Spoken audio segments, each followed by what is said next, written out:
What's going on, everybody? Nate here, and today we have another tutorial for you. And today we're going to be going over creating XP farms with skeleton or zombie spawners. So here we have a skeleton spawner. The main differences when choosing whether to use a skelly or a zombie spawner is that skeletons can be brought down to 1 punch to kill, and zombies can only be brought down to 2 punches to kill. So skelly spawners will be a little bit easier to farm as they die quicker than zombies.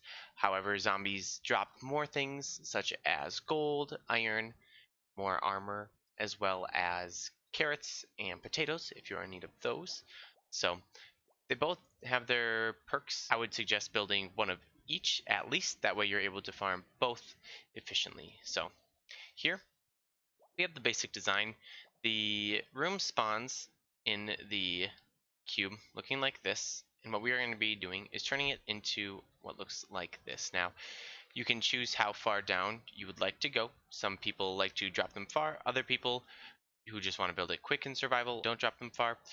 Dropping them far affects how fast the next skeletons spawn, so if you have the time to drop them further, it'd be beneficial. They will just spawn a little bit faster. However, you can move this area up to just 2 below the spawner if you would like to do that and save some time that way. So the basic concept for making it to be this way is what you want to do is you're going to mine 4 out from the spawner in each direction all the way up, and then you are going to place diagonal blocks here to cover in these spots because the mobs spawn in this area, and you'll mine it out in this pattern all the way around, so it is kind of a diamond shape all the way around.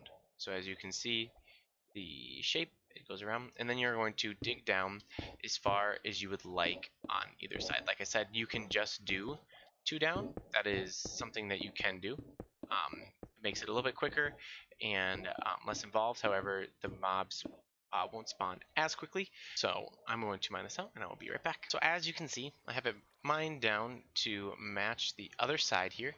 It is the same distance, so the skeletons will drop when they spawn all the way down here. It is also important to remember to have the block here above the spawner. That way the skeletons do not spawn on top of the spawner.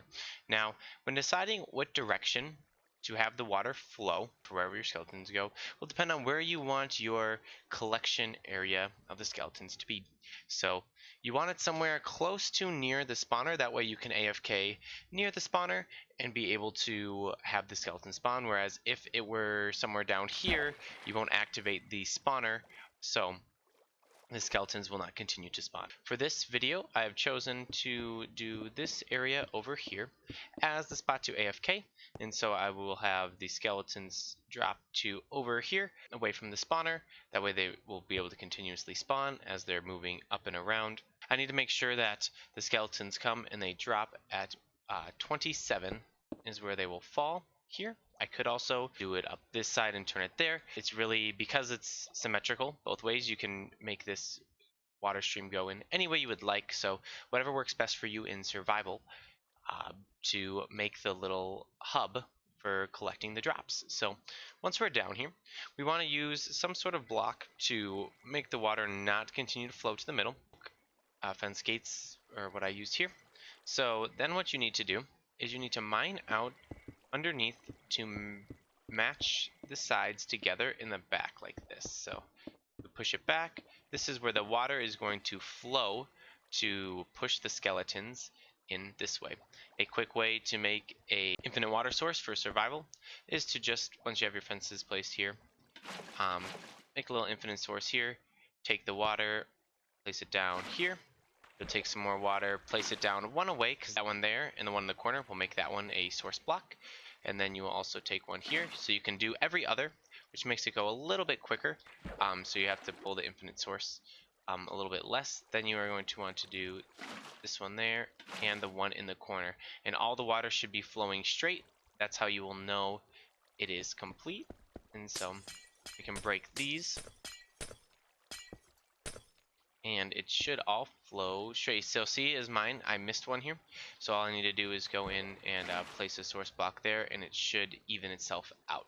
So the next thing that we will be doing is we'll be adding the stream that pushes the skeletons. Now, you can do different redstone contraptions, different pressure plate things that push the skellies. This is a method that doesn't, this lets them push each other, which causes them down. It's a little bit slower, but this is no redstone contraption, so in future updates or anything like that, it won't get affected by any changes like that. What you want to do is you want to go underneath this section, break one block out.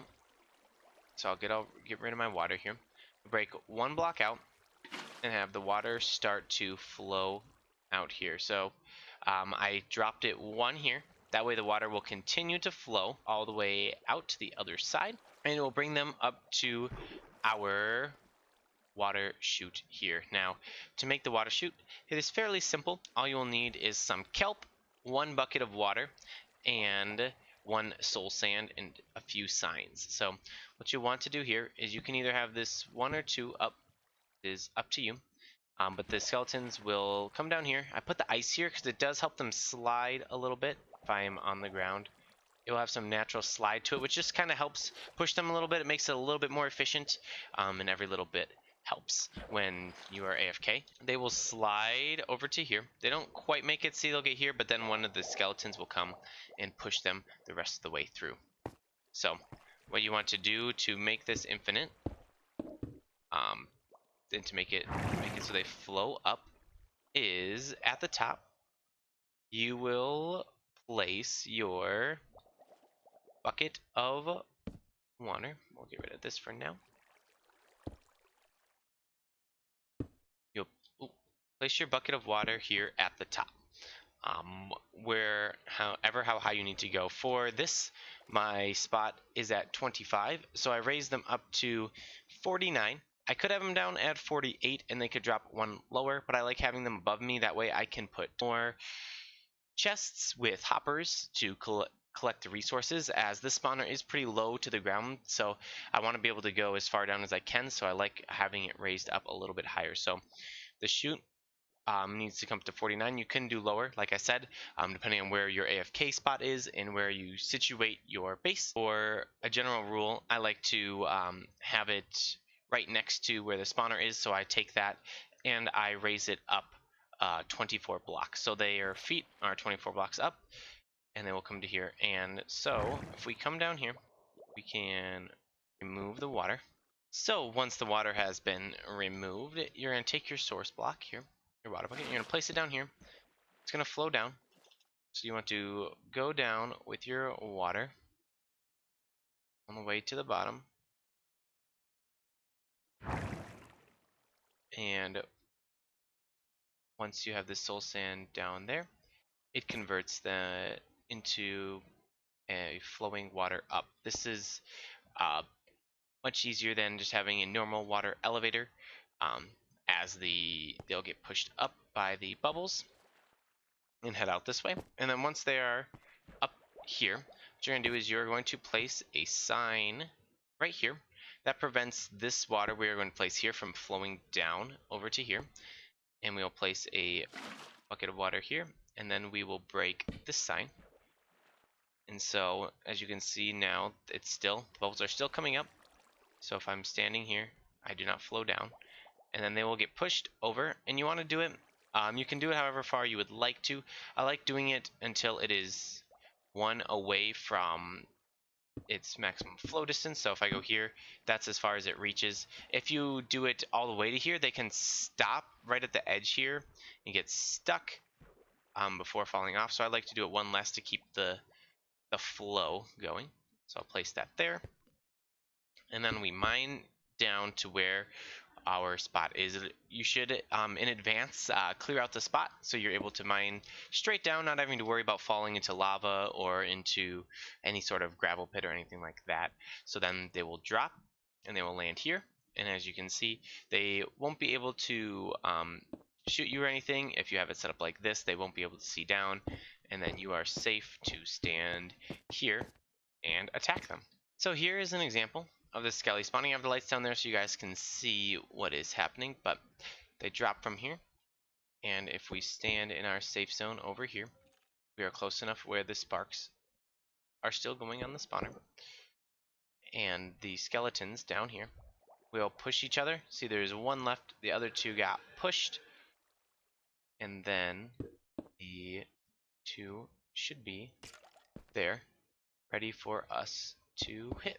So if we come over here and we tap them one time with our fist, they do indeed die. As you can see, you can check on them, make sure they're spawning, by putting either like some sort of glass or something like that here if you'd like to look at what they are doing.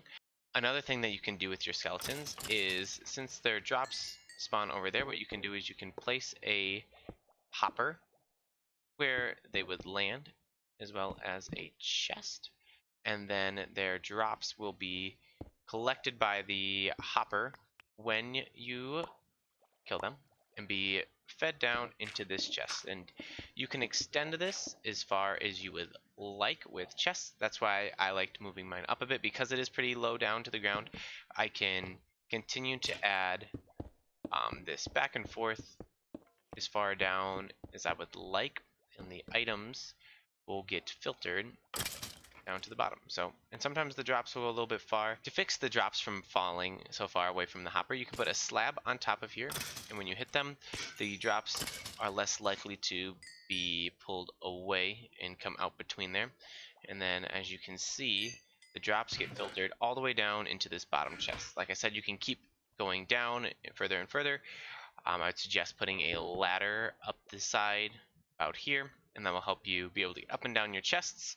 But that is, with skeletons especially, they drop a lot of bows and armor, which can clog up your chest pretty quickly. I would also suggest having furnaces available here that have a hopper filter system as well, to dump off the chainmail and the gold armor that the skeletons drop, to smelt them into nuggets. Just a way to get more resources. By having the filter system, the items will go into the furnaces automatically to help save some coal, and so you don't have to manually place them. So by having a double chest here with furnaces underneath, you can throw all of your resources into here. You could also do one for iron right next to it and have this placed here. That way you're able to smelt the armor that they drop to get more resources that way. And you can copy this as many times as you would like. This will just make sure that it keeps adding the items in to help waste less coal when smelting down the armor.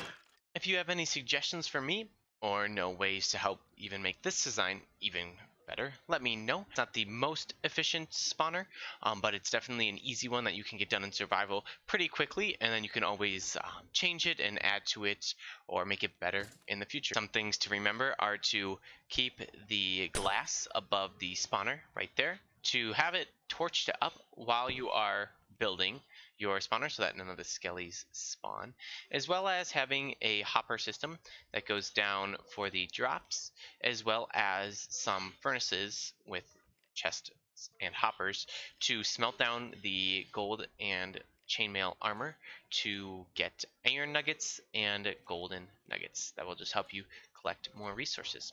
So feel free to let me know your guys' designs. Send me pictures on our Discord of you making this design or improving it. I would love to see what you guys have created, and leave a comment on what else you would like to see in the building tutorial series, as I'm very open to ideas and love hearing what you guys have to say. So I want to thank you guys all so much for watching, and I hope you have a great rest of your day.